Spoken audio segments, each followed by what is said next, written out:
नमस्ते, मैं हूं मनीष और आप देख रहे हैं दी न्यूज़ 9X। दी न्यूज़ 9X में आप सभी का स्वागत है। डॉक्टर मोमिता देवनाथ का मामला पश्चिम बंगाल के कोलकाता शहर में घटित एक अत्यंत दुखद और चौंकाने वाली घटना है, जिसने पूरे देश को हिलाकर रख दिया। ये मामला न केवल एक महिला डॉक्टर की निर्मम हत्या के बारे में है, बल्कि इसमें समाज में महिलाओं की सुरक्षा और चिकित्सा कर्मियों की सुरक्षा पर भी गंभीर सवाल उठाए हैं। ये मामला अत्यधिक जटिल है और इसके कई पहलू हैं, जिसमें प्रशासनिक विफलता, सुरक्षा में खामियां और राजनीतिक उथल पुथल शामिल है। आइए इस मामले पर विस्तार से बात करते हैं। 31 वर्षीय डॉक्टर मोमिना देवनाथ आरजी कर मेडिकल कॉलेज और अस्पताल में एक पोस्ट ग्रेजुएट मेडिकल छात्रा थी। वह एक अत्यंत समर्पित और कुशल डॉक्टर थी, जिनका सपना चिकित्सा क्षेत्र में महत्वपूर्ण योगदान देना था। लेकिन 9 अगस्त 2024 को उनके साथ एक ऐसी घटना घटी जिसने न केवल उनके परिवार बल्कि उनके साथियों और चिकित्सा समुदाय को भी गहरे सदमे में डाल दिया।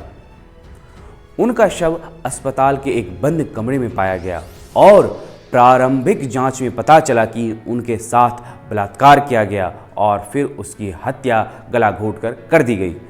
इस घटना ने पूरे कोलकाता शहर और राज्य में हलचल मचा दी। चिकित्सा समुदाय में गुस्सा और चिंता फैल गई और उन्होंने इस घटना के विरोध में सड़कों पर उतरने का निर्णय लिया। घटना के बाद पुलिस ने त्वरित कार्रवाई की और मामले की जांच शुरू कर दी, लेकिन शुरुआती जांच में कई खामियां सामने आए। सबसे पहले पुलिस पर ये आरोप लगा कि उन्होंने घटना स्थल को ठीक से सुरक्षित नहीं किया, जिससे महत्वपूर्ण सबूत नष्ट हो गए, जिससे जांच और अधिक जटिल हो गई। इस मामले में पुलिस की लापरवाही और असमर्थता के कारण राज्य सरकार पर भारी दबाव बढ़ गया। जनता और डॉक्टरों के विरोध के चलते मामले की जांच सीबीआई को सौंप दी गई।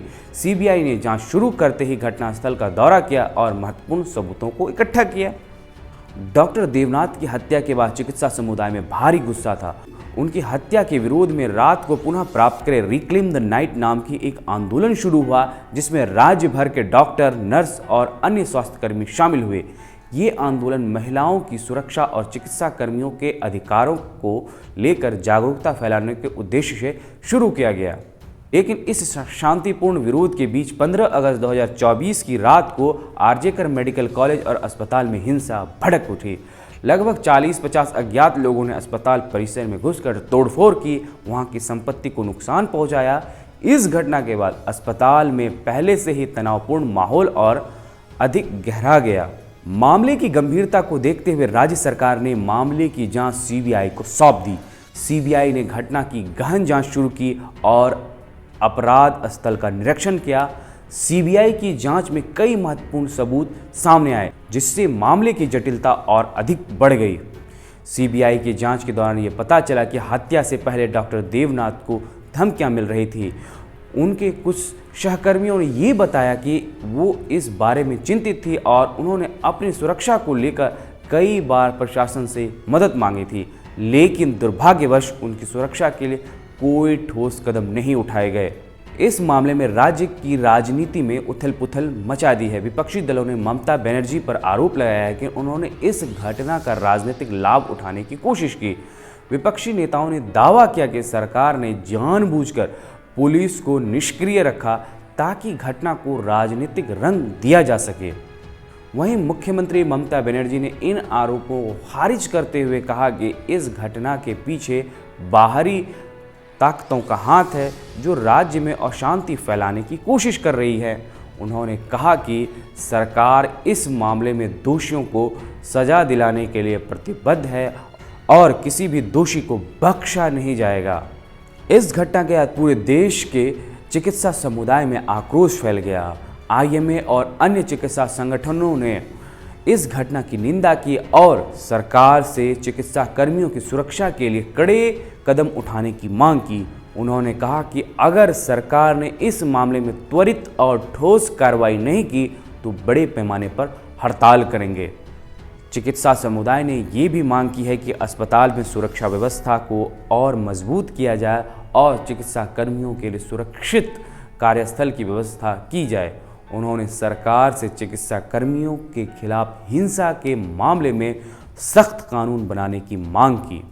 डॉक्टर मोमिता देवनाथ का मामला न केवल एक डॉक्टर की हत्या तक सीमित है, बल्कि ये समाज में महिलाओं की सुरक्षा, चिकित्सा कर्मियों के अधिकार और प्रशासनिक व्यवस्था की कमजोरी को भी उजागर करता है। इस मामले ने राज्य सरकार और प्रशासन के लिए एक गंभीर चुनौती खड़ी कर दी है। अब सबकी नज़रें इस बात पर है कि क्या सरकार और प्रशासन इस मामले में दोषियों को सजा दिलाने और चिकित्सा कर्मियों की सुरक्षा के लिए ठोस कदम उठाएंगे, या फिर ये मामला भी अन्य मामलों की तरह समय के साथ ठंडा पड़ जाएगा।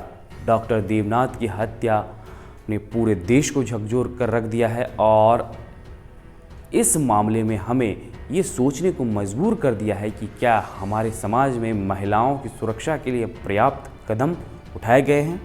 ये मामला हमें ये भी याद दिलाता है कि चिकित्सा कर्मियों की सुरक्षा और सम्मान के बिना एक स्वस्थ समाज की कल्पना नहीं की जा सकती है।